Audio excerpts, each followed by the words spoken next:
What is up, everyone? Carl Parker from ADVMoto here. We got a really fun little project going on today. We're going to do a shock swap on Yamaha's awesome Tenere 700. We're going to replace the stock shock with an awesome unit from Touratech.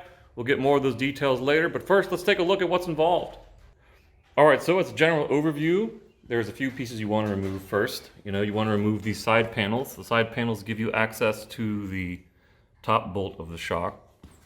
Then, while we're over here, what we're going to do is we're going to remove, of course, the bottom bolt of the shock and some of the linkage for the dog bones, because everyone knows pretty much by now that the factory didn't grease these as well as they should, so we're going to open those up and go ahead and take care of that. While we're at it, see if we can fix the Greasegate. Another nice thing here is a lot of people have reported that Yamaha has left enough room to remove the shock out the back over the tire, which would be fantastic. The Touratech unit that we want to put in actually is slightly smaller because it doesn't have an external reservoir. However, it does have the handle for the preload adjustment, but even that is smaller. So we expect that will be nice to fit in there. And then around the other side, you can see in here the other end of the top shock bolt. So it's actually fairly easy as far as these kinds of projects go. Being able to remove a shock without having to remove a ton of other stuff is not very common on a large bike. But that's enough looking at the setup. Let's get to it. All right, now we're going to take out the shock bottom bolt. Our good friend Dan, who some of you may have met at the rally, is gonna pop it out from the other side.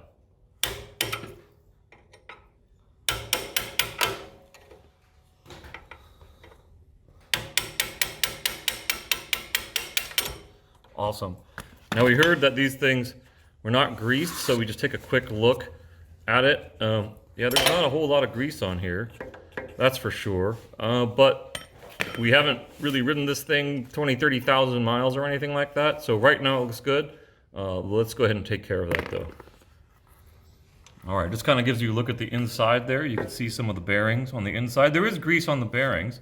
It's just, it would be good to have probably pack it with a little bit more. And now the next one that we want to remove is the dog bone that's attached to the lower part of the swing arm. There's a collar up there that also needs to come out.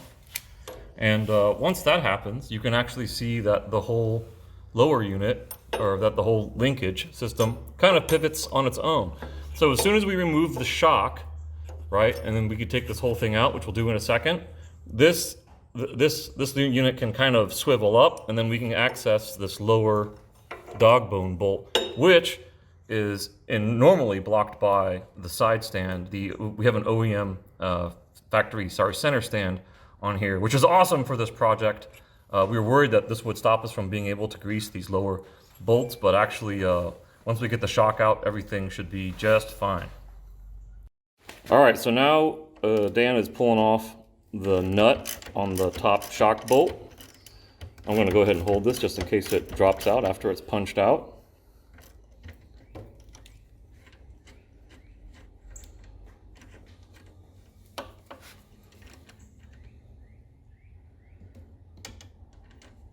Okay.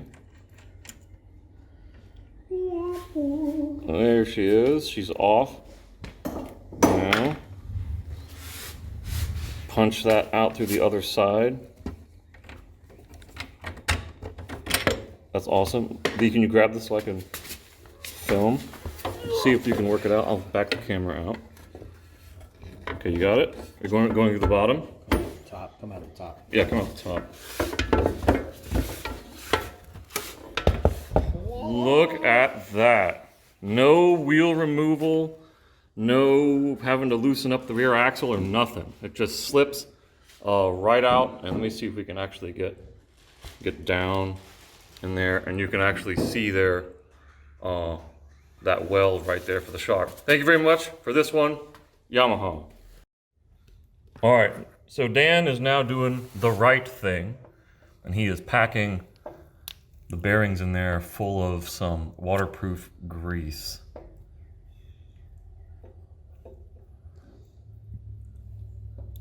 There's lots of grease in there now. There's lots of grease in there right now. That's awesome. All right, and then he's gonna put the sleeve back in. Then we'll also put some grease around the bolt before we put that back in now. All right, now let's get to the back one. Let's pivot this up.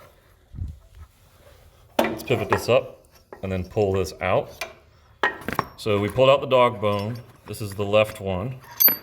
Try to keep the direction the same. And he's gonna do something similar there. But let's take a look here at the bolt itself. You know, really not that much warm, but yes, this thing is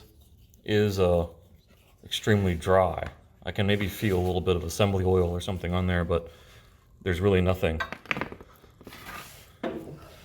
there. Keep that lubricated. And the main thing is, of course, here, I'll hold this up, is to get grease inside the sleeves and the bearings. Keeps them nice and waterproof, keeps the water from getting to the bearings, and I think also does a little bit of heat management too as well. So Dan is doing his dirt bike duty and packing them full. All right, and actually it might not look like it, but you have a similar scenario up in the swing arm. If you get the angle just right, I think you can kind of see there's little bearings in there too as well. You want to be sure you do the same treatment for that. Yeah, you can kind of see little bearings in there. Dan's really doing a good job. Make sure there's plenty of grease in there.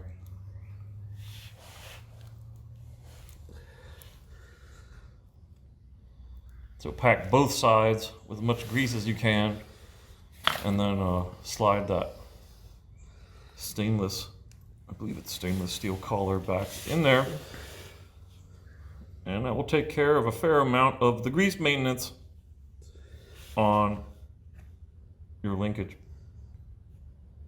And after this, what we really just need to do is get in there and bolt in the shock.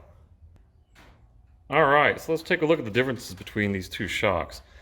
If you take a look at the OEM, you have an external reservoir, and I believe the OEM is fully adjustable, both compression and rebound. What a lot of people were complaining about, though, was the spring rate fundamentally being too soft for heavier riders. And then, of course, you do have the adjustable preload here. Overall, considering the price point of the bike, it's an incredibly capable shock. There was nothing wrong with it, per se, except for maybe wanting to do the spring rate.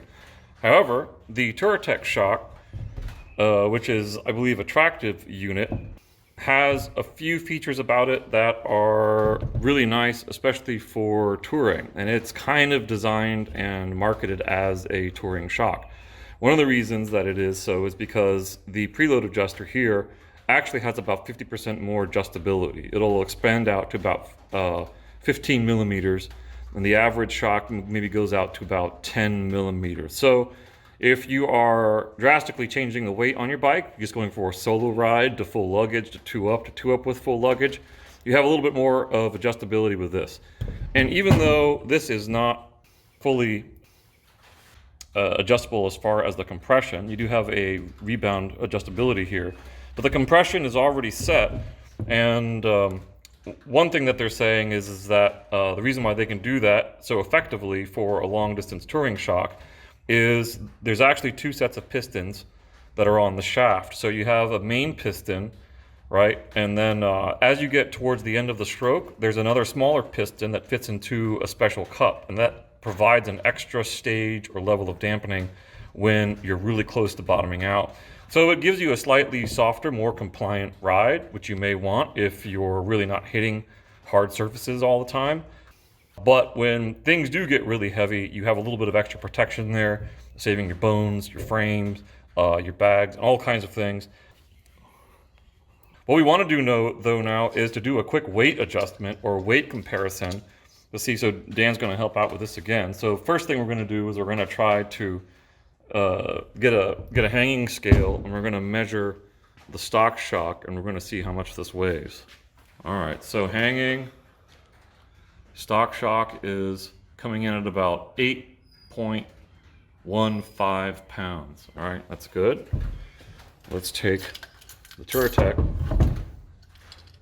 shock, reset the scale there.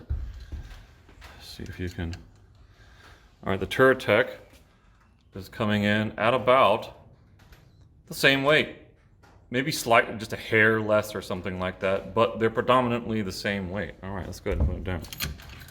A few other upgrades to this are, you can see that the mount bushing is considerably heavier. This is also solid stainless steel. And then also, even though it is only a little bit thicker, the main shaft for the Touratech shock is a little bit thicker. Oh, and the spring is definitely fatter. Yeah, that's true. So the other thing too is, when you get a Touratech shock, they don't just send you any shock. You have to actually kind of fill out a profile online, and then they will put the correct spring on the shock for your weight and riding style. A lot of people are basically taking the stock shock and they're changing out the spring, which, if you don't mind pulling it out and doing a little bit of work on your own, that's also totally cool. There's no reason you can't try that and then just see how it goes. But we decided we wanted to try something that was really more custom fit for the shock. If you've never had custom shocks done to a bike, they are worth doing it. I would probably say they may be one of the most important upgrades you can do, especially on bikes that are bone stock. They're safer, they're more fun, they're more confidence inspiring. Try them out, even if it's not with this bike, but with any bike. Give it a try. You won't believe it feels like a new machine. All right, well, let's get these things installed. We placed a greased upper shock bolt here.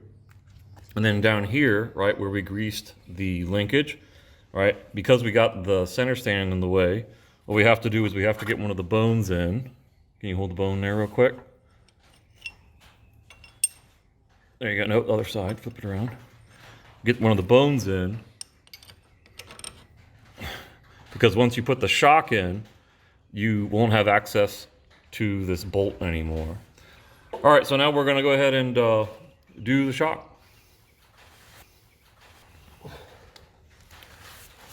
So he's going to grab the shock, he's going to drop it in there, try to hold it, and then if he can get the top lined up, I'll push the top shock bolt in, and then it'll just be hanging there. And almost. Bring it down a little bit, wiggle it. There we go. And that's in, that's waiting for the nut to be replaced, and we're pretty much good to go. So then down here, there you go. There, you can see where the access to that bolt is limited by the center stand. And now he's going to stick that lower shock bolt back in there, and then we're going to have to lift the wheel to get the dog bone lined up to the other one. Let me see if I can grab this. Okay, 1 second. Let's see if we can do this together. All right, a little bit higher, a little bit lower, and lift it up a little bit more, and I think we should be good, right? Is the pin pushing out? Is the sleeve pushing out? A little bit. Can you push it back in?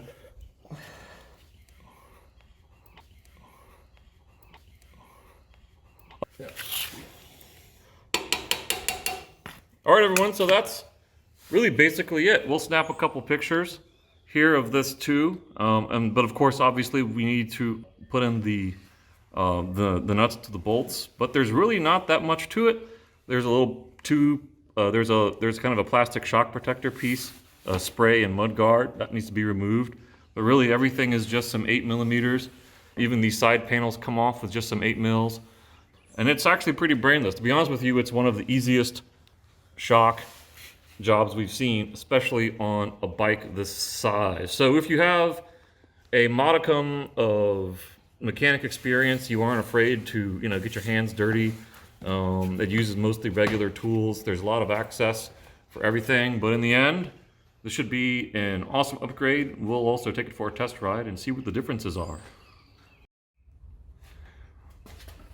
All right, so now we're going to try to go ahead and tackle the spring and fork oil change.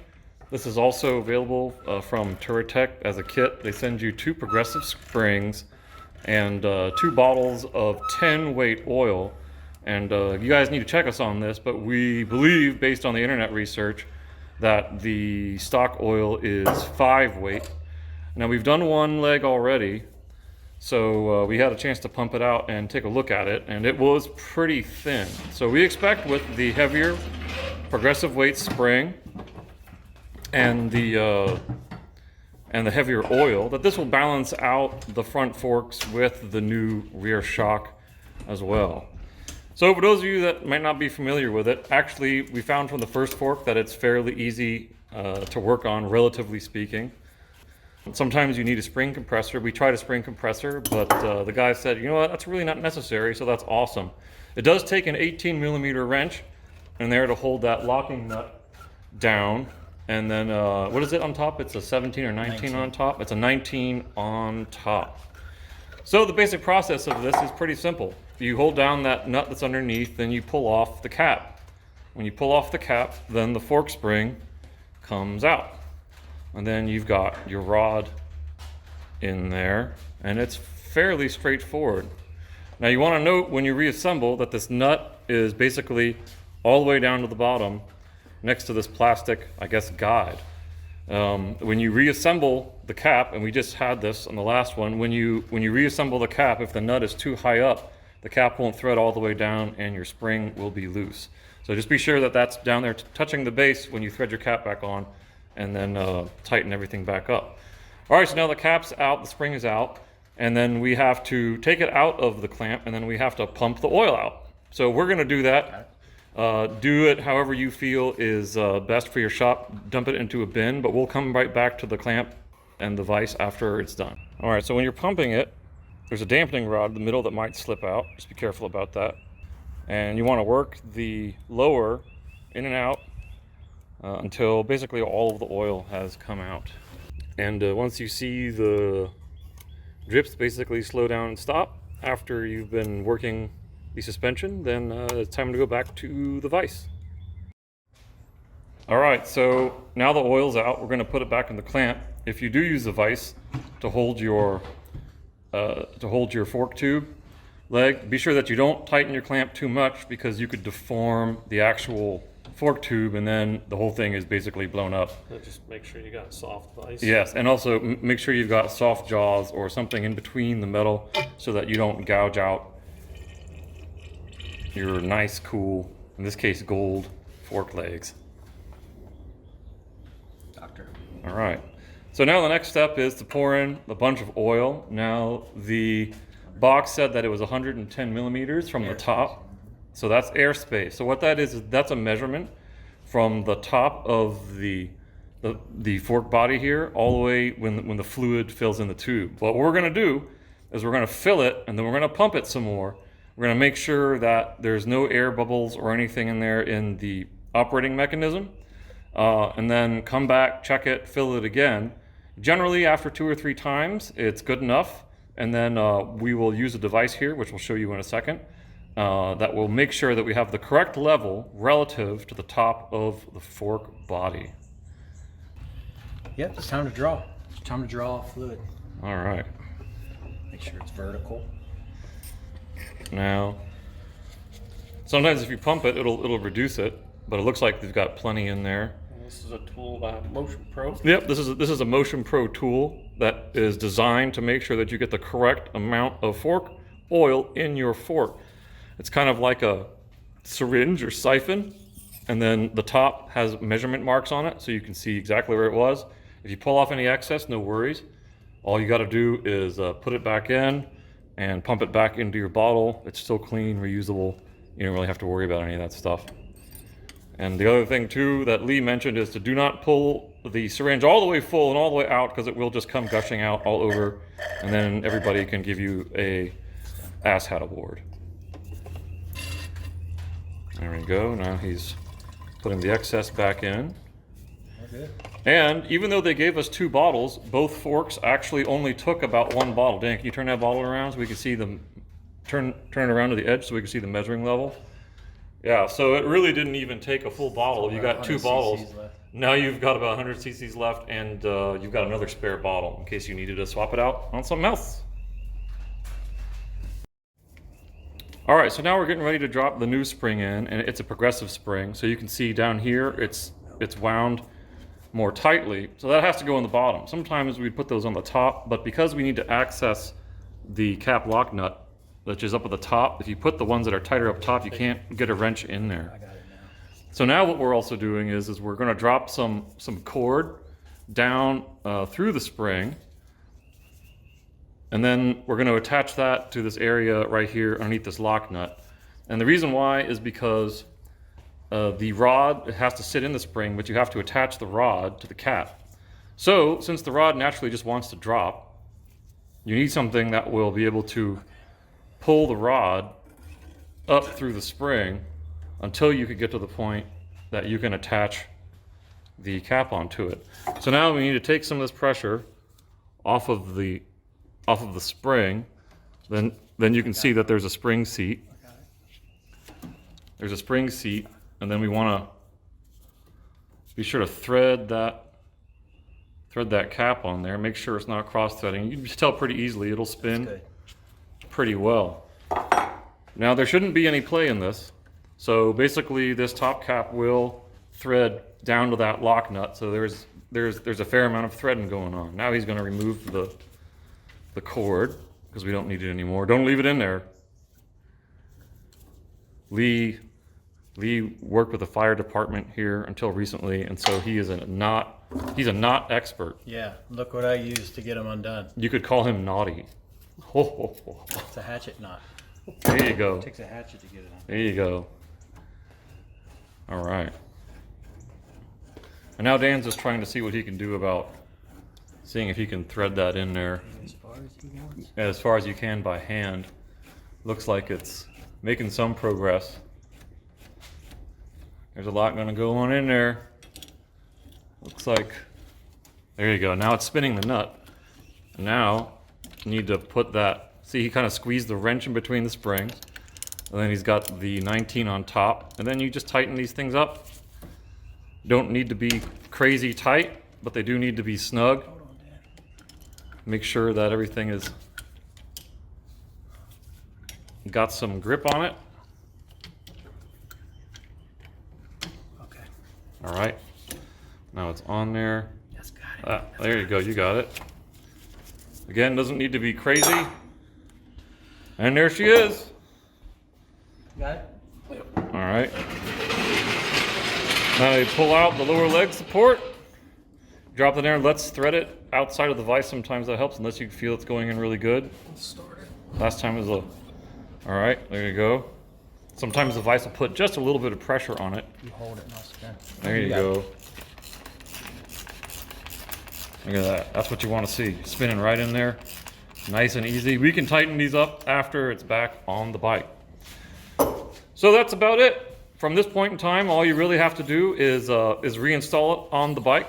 You know, we install the brake, wheels, fender, ABS sensor, and all that, and you should be good to go. We will now have a fully resprung fork and rear shock from Touratech on this Tenere 700. We cannot wait to take this for a spin. I think these guys are also thinking the same thing.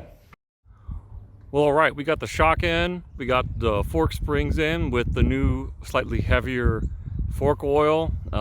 Me and some of the boys have had a chance to take it around the yard here. Already a very noticeable difference. Really fantastic stuff. Let's take a look. You know, we got that rear shock in, no problem. We hope you guys found that useful in terms of, you know, giving some pointers, saying it actually is really one of the easiest jobs you can do in just a straight shock change. And if you're pulling off your shock to change out the spring too, man, this is probably one of the best bikes to try it out with. All right, all in all, it's been a really great build so far. We've got a lot of really cool things coming for this bike. We've got a full graphics wrap that we had custom designed. If anyone is interested hearing about that, leave a comment down below. We've got both the red and white and blue designs. Hope to get those in and installed soon. After that, we're going to put on some of the armor, maybe change out some tires. We have changed out to the Yamaha Rally seat here, so we're just fooling around with that. But we put some fun things on here, but there's still a lot more to come. So everyone, please stay tuned to ADVMoto Garage. If you have any questions, let us know down below. Don't forget to smash the like and subscribe button, and we will see everyone next time.